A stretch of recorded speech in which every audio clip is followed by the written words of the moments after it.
Hello Enrico, how are you today? Hello, very good. Good. So what's been happening this week is I decided to do a grade 10 class for a change. Yep. And I talked to Nadine about that. So before we started doing the class, I had a word with her about the syllabus that she's been doing, and she said they've been doing some very different things, and that really there's room for anything that I want to teach. And I decided to come up with the topic of geopolitics. Can you go close that door, please? And the lesson, I think, overall went quite well. You missed the first 10-15 minutes of it. It was set up quite well. God, I hate doing this with everybody here. It was set up quite well, and I think it was quite interesting. So the first standard that I went through today, creating learning experiences. This one, candidate individually and collaboratively selects and creates learning experiences that are appropriate for the curriculum goals.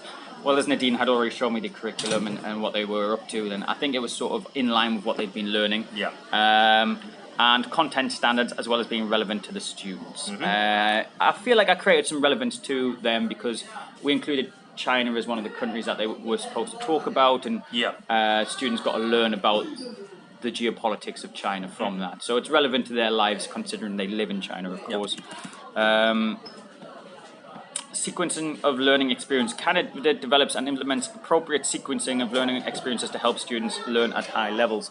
So one of the ways I sequence these learning experiences is I give a brief introduction, and then I let them create their own map on the wall. And then it was more their learning. You know, I give them some worksheets to work through, and they had to work together as a team. So they were always communicating.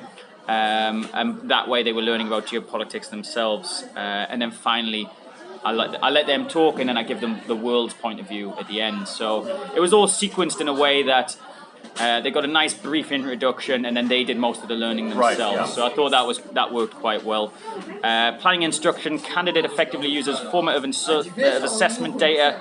I don't think I've hit this standard personally.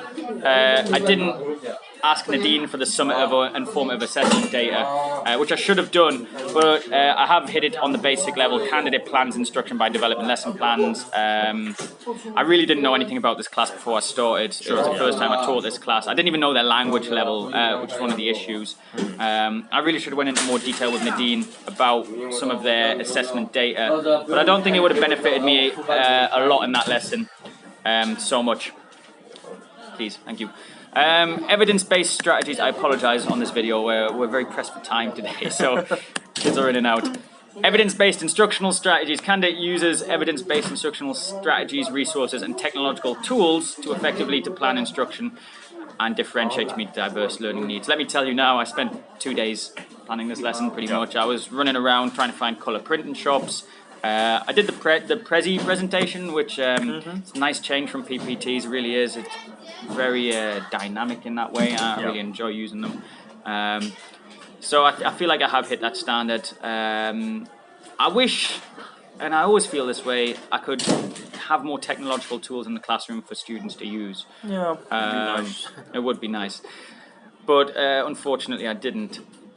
But I feel like I did my best on that one. Adjustment to lessons plans, that's a funny standard to put in there, because it says that you have to adjust your lesson plan, which means probably you didn't do your lesson plan very well in the first place. But I ran out of time actually at the end of that lesson. The bell went, I had to add an extra 5 minutes on there, so I was adjusting my lesson plan in that sense. You know, also they came down 5 minutes late too, so because Nadine had to bring them from upstairs, which wasn't really taken into account. She said she would bring them for 8 o'clock on the dot, but I guess students weren't turning up to her lesson before then, so started 5 minutes late and ended 5 minutes late. So I had to adjust that. Not every student got a chance to talk about what they'd been learning that day, which I thought was a bit of a shame. But I think about 75% of them did. Yeah. And I don't know, what did you think of the lesson? I thought, well, it's like you said, it was almost completely student-centered, which is what you aim for with teaching. You gave them just enough structure at the beginning and kind of just monitoring them throughout the process, that they knew what to do. And I observed them interacting and discussing the things. And I mean, the only issue from a learning standpoint is that they didn't have a lot of preparation for the material beforehand. But you're going to have that any time. That didn't seem to be a bar to them doing the activity. I'm sure if you did the activity again 2 weeks down the line, having given them more extra information, it would be better, but that's always going to be the case. Certainly. So it was a very ambitious lesson to do with a class you hadn't met before, and I thought it went very, very well. Thank you. Yeah, so I've never, like I said, I've never taught this class before, and what we'd like to be able to do in the future is build on that lesson that I just did. There was a lot of things that they could talk about as a module rather than just one lesson. But yeah, it was all good in my sense. Most of these standards are hit, if not to at least a basic level for one of them. But I'm very happy. Yeah, okay. This was I. Anything else? Nice work. Nope. Thanks again. Thank you. Have a good day. Cheers, mate.